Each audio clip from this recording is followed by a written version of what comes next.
Sabemos que você não precisa se preocupar com os perigos que uma cadeia pode reservar. Assim é o que esperamos, né? Mas o grande problema é que talvez um dia esses detentos sejam soltos novamente. E aí, isso pode se tornar um grande problema. Até porque esses detentos que vamos te mostrar hoje não estão para brincadeiras, hein? São mais que companheiros de cela. São verdadeiros pesadelos vivos. Já deixem seu like, se inscrevam e ativem as notificações. Vamos lá!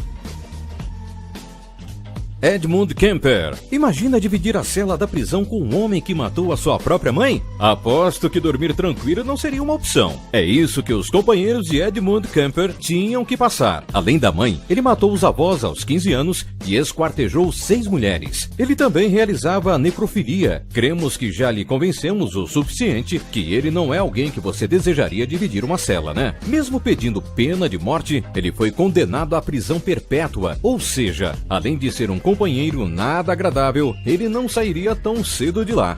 Joaquim Crowe.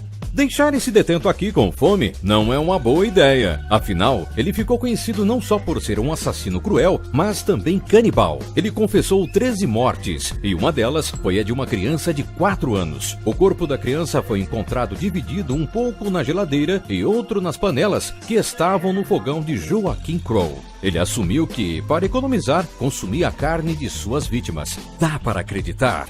Pedrinho Matador. Pedrinho matou pela primeira vez aos 14 anos e hoje é acusado de 18 crimes, mas, segundo ele, o total de vítimas são de 100 pessoas, incluindo o próprio pai. Já na sua primeira prisão, Pedrinho foi colocado em um camburão com outro preso, ambos algemados. Ao chegar no destino, apenas Pedrinho estava vivo. Ele confessou o crime e alegou que fez isso porque o companheiro era estuprador e merecia morrer. E continuou matando na prisão. Um por não ir com a cara, outro porque ele roncava demais e outros 3 porque armaram uma emboscada para ele. Pedrinho era definitivamente um terror para os companheiros de prisão. Ted Bundy. Tudo bem que colecionar coisas estranhas pode acontecer. O problema é quando passa de estranho e vira bizarrice. Ted Bundy colecionava a cabeça de suas vítimas. Isso mesmo, responsável por mais de 30 mortes e vários estupros. O cara era tão frio que recusou 5 advogados para ele mesmo defender o seu caso. Ele foi preso e depois condenado à cadeira elétrica para a alegria dos outros criminosos que teriam que dividir o mesmo local que esse maluco.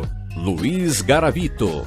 Conhecido pelo apelido La Bestia e por ser o pior serial killer que já existiu, Luiz Gavito foi condenado a passar 1.853 anos e 9 dias na cadeia por 139 crimes em 1999. E fica pior ainda, 139 crimes foram só os que ele foi condenado. A polícia colombiana estima que o número ultrapassa 400 assassinatos. Apesar de ser condenado a tanto tempo de cadeia, ele só poderá ficar 30 anos. Os presidiários agradecem, já nós, cidadãos de bem, não, né? Robert Strode. Robert Franklin Strode pode ser considerado um dos detentos mais perigosos que já existiu.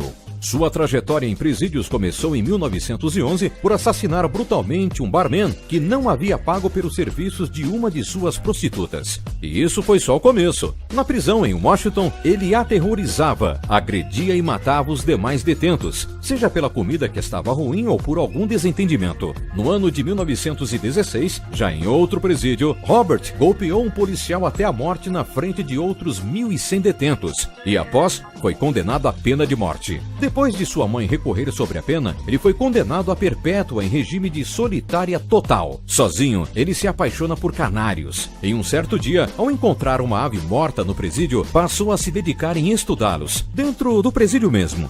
El Chapo. É claro que o fato de Joaquim Arquivaldo Guzmán Loera ser considerado um dos traficantes de drogas mais poderosos do mundo e ser um dos mais procurados no México e nos Estados Unidos já é assustador e digno de se considerar um dos criminosos mais perigosos, né? Mas fugir 2 vezes de prisões de segurança máxima é demais, né? Sim, El Chapo foi preso 3 vezes e fugiu 2. Ele foi preso pela primeira vez em 1993 na Guatemala, mas em 2001 fez sua primeira fuga escondida escondido em um carrinho da lavanderia do presídio. Em fevereiro de 2014, foi capturado mais uma vez, em uma operação conjunta entre o México e os Estados Unidos. E em 2015, mais uma vez, El Chapo consegue fugir, agora através de um túnel. Em 2016, felizmente, El Chapo foi capturado e preso, dessa vez nos Estados Unidos. Dennis Rader. Ser conhecido pela sigla BTK, que significa Body Turtle Kill, ou seja, amarrar, torturar e matar, também não é um atributo para se escolher um bom companheiro de cela, não é mesmo? Por isso, dividir o mesmo espaço que esse homem era um terror para os detentos. O homem é o autor de mais de 10 mortes brutais nos Estados Unidos. Ele estrangulava as vítimas até elas perderem a consciência. Depois, deixava elas acordarem só para estrangular elas novamente. Ele ainda escrevia cartas para a polícia, dando detalhes das mortes. É muita ousadia, né? Clarence Anglin, John Anglin e Frank Morris. Já falamos que o El Chapo conseguiu fugir 2 vezes de cadeias de segurança máxima, mas estes 3 aqui se superaram. Eles fugiram da Alcatraz, a lendária cadeia mais protegida dos Estados Unidos, fechada em 1963. Conseguiram escapar martelando o concreto que já estava danificado pela umidade do mar, uma colher, uma moeda de 10 centavos e uma broca improvisada a partir de um aspirador roubado. Depois, fizeram uma balsa com capas de chuva para fugir da ilha. Eles são procurados até hoje e ainda existem rumores que vieram aqui no Brasil. É inacreditável mesmo. Andrei Chikatilo. Imagina um julgamento onde o acusado está dentro de uma espécie de jaula para evitar que os familiares das vítimas o matassem. Esse foi o julgamento do ucraniano Andrei Chikatilo, conhecido como o açougueiro de Rostov. Ele confessou ter assassinado 53 mulheres e crianças. Ele ainda confessou ter devorado várias delas. Por sorte dos outros detentos, não deu tempo dele ser um risco na cadeia, pois foi executado com um tiro na cabeça em 1994. Não era para menos, né? Deixa seu like, se inscreva e ative as notificações. Até a próxima!